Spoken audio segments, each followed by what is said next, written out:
Oi gente, tudo bem com vocês? Eu sou Maisa Barbosa, esse é o canal Trama Literária e tô vindo aqui para disseminar a palavra do Dostoiévski, tô vindo aqui conversar com vocês sobre Memórias do Subsolo, que é um dos melhores livros que eu li nos últimos tempos, talvez o melhor livro que eu li nos últimos tempos. Dostoiévski é muito maravilhoso e se você tem uma lista de leitura aí, para com essa lista agora e coloca Dostoiévski na frente, porque vai valer muito a pena. E leiam Memórias do Subsolo. É um livro curtinho, é um livro razoavelmente fácil de ler, porque em termos de linguagem ele é muito fluido, muito tranquilo para ler, mas ao mesmo tempo é muito pesado, porque tem uma história pesada. Então, sabe esses livros que a linguagem é fácil, mas o livro é todo denso? É o caso de Memórias do Subsolo. A minha edição é da Penguin Editorial e para russos eu sempre pego ou Penguin ou Editora 34, que a gente sabe que são edições muito boas, assim. Uma impressão que eu tenho em relação à obra, uma impressão zona muito geral em relação a Memórias do Subsolo, é que a gente tem um protagonista que ao mesmo tempo quer contar a sua história, ao mesmo tempo esse protagonista tá pouco se lixando se alguém vai ler. Então sabe aquele protagonista? A gente tá falando de um personagem aí que fala da sua história na primeira pessoa.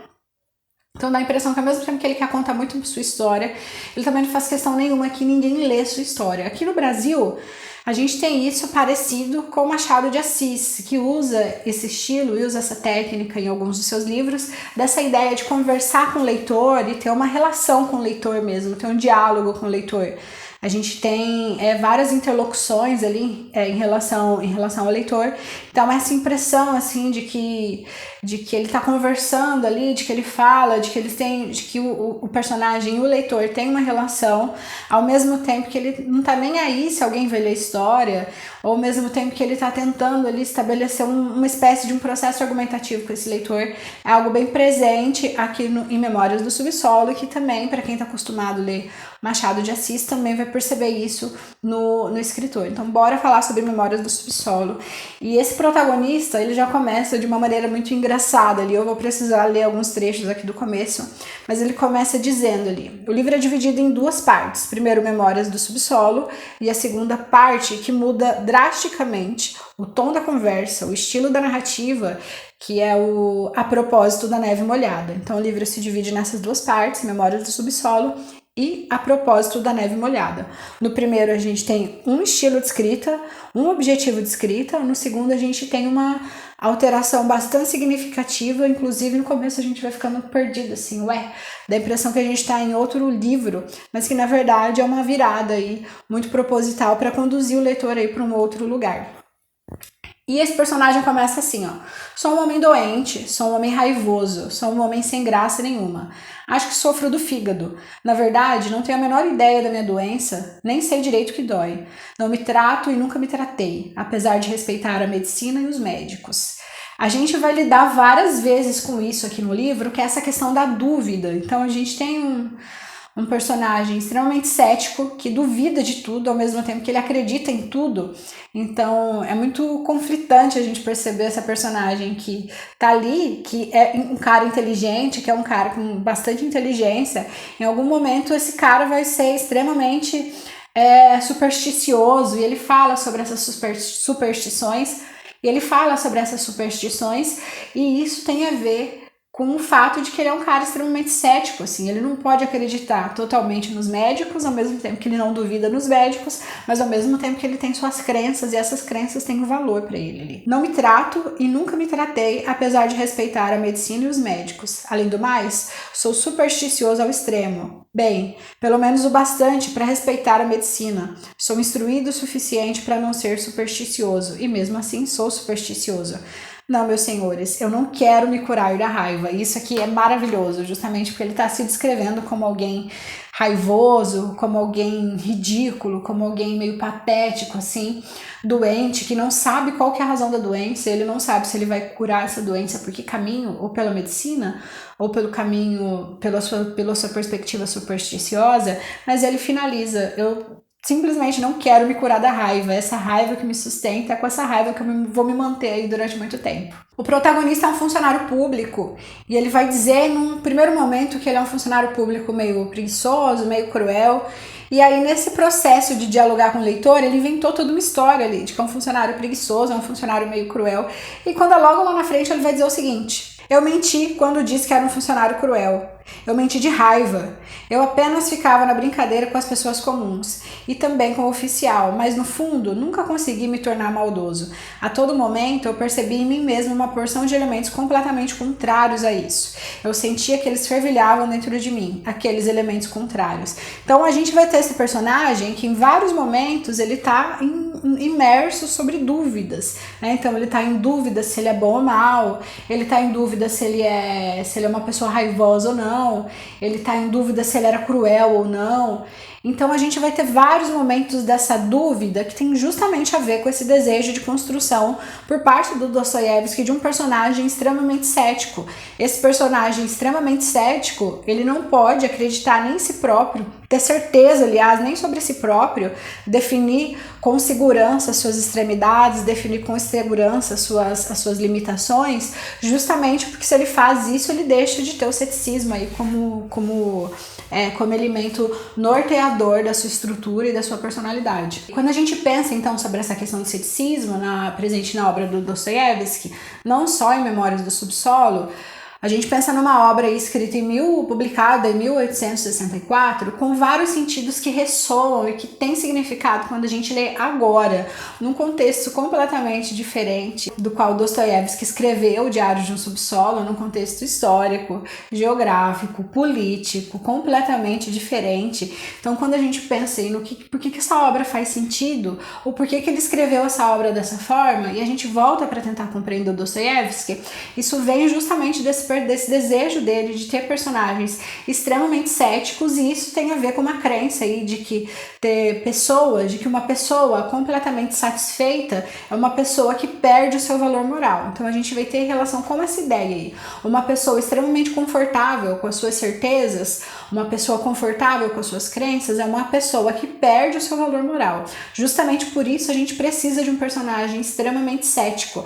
É como se esse personagem que duvida de si e dos outros, é desconfiado em relação a si, é desconfiado em relação aos outros, é desconfiado inclusive em relação aos leitores, é como se essa dúvida fosse esse elemento que mantesse o caráter da personagem, ao contrário de um personagem que chegasse aqui satisfeito consigo próprio, satisfeito com as suas questões, satisfeito com as suas crenças, sei lá, religiosas, políticas, enfim, é como se essa é como se essa possível personagem não tivesse o mesmo valor moral que tem um personagem que duvida de si e dos outros o tempo inteiro.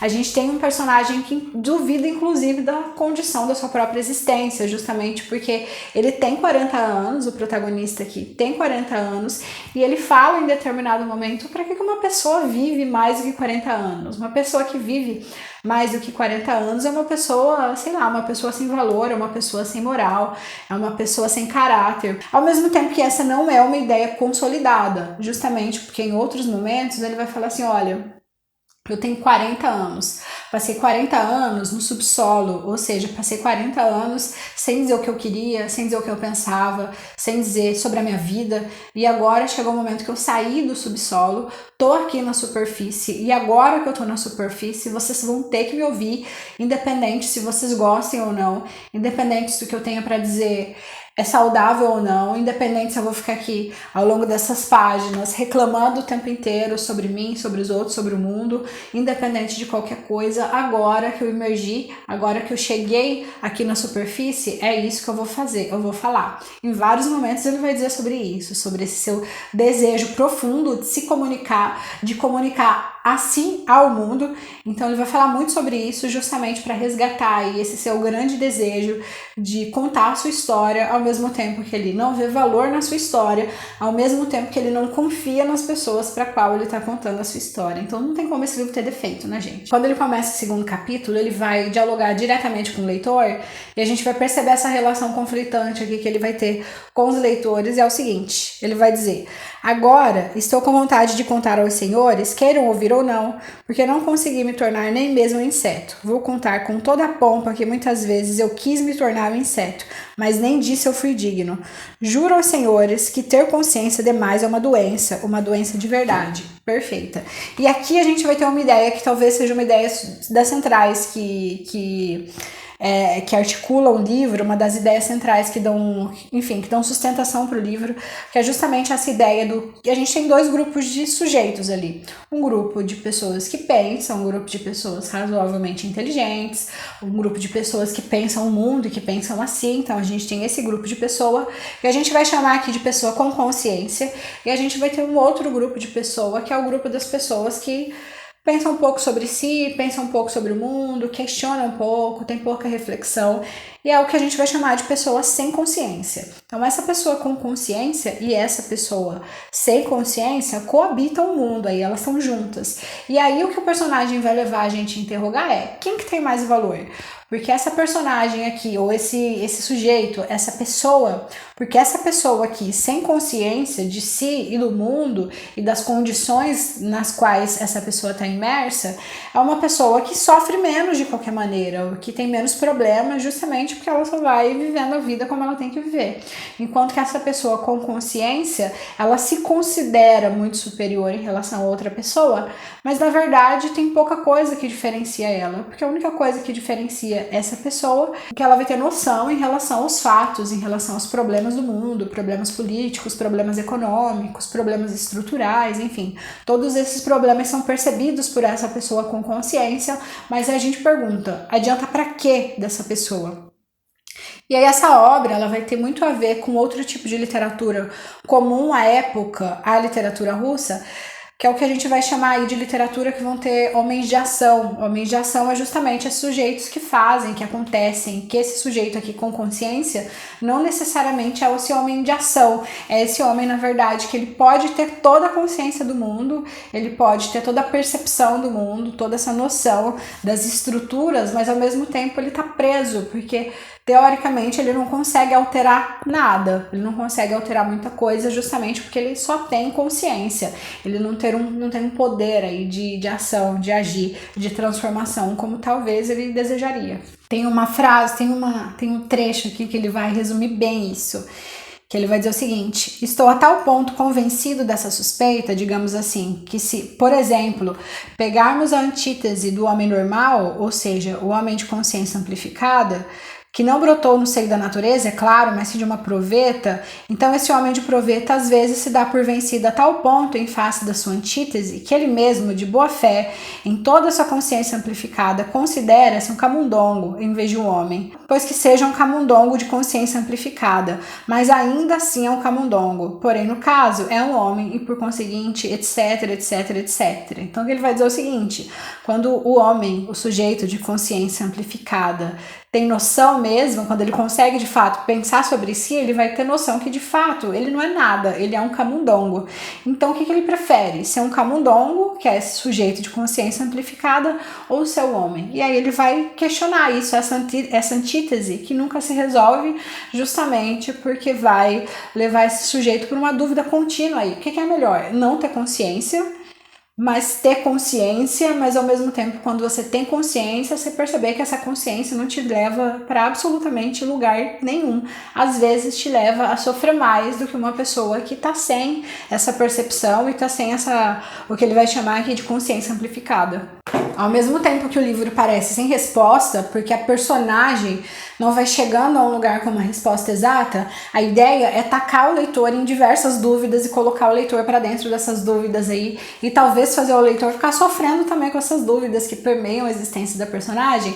Na estrutura do livro a gente vai tendo noção que, na verdade, o que o Dostoiévski está fazendo ali é uma defesa dessa tentativa e desse desejo de consciência, mesmo que esse desejo de consciência, mesmo que essa consciência não resolva a nossa vida em nenhuma partezinha ali, ou nenhuma parte extremamente significativa, justamente porque o personagem, ele próprio é uma contradição, porque ao mesmo tempo que ele vai defender o tempo inteiro que a sua consciência não o leva para lugar nenhum, que a sua percepção de si e do mundo não o levam para lugar nenhum, ao mesmo tempo ele tá repetindo várias e várias vezes para os leitores ali: eu vou falar disso ainda que vocês não queiram ouvir, eu vou falar disso ainda que não tenha ninguém aqui para escutar, eu preciso falar disso porque... E ele vai ser esse personagem que diz: eu preciso falar disso porque eu passei 40 anos no subsolo, tô vivendo a mais do que eu deveria viver? Tô vivendo a mais do que eu deveria viver, mas já que eu vou viver a mais, eu vou usar esse tempo aqui para falar, ainda que não tenha ninguém para escutar, porque o que importa é a relação dele com a própria consciência. Gente, é isso.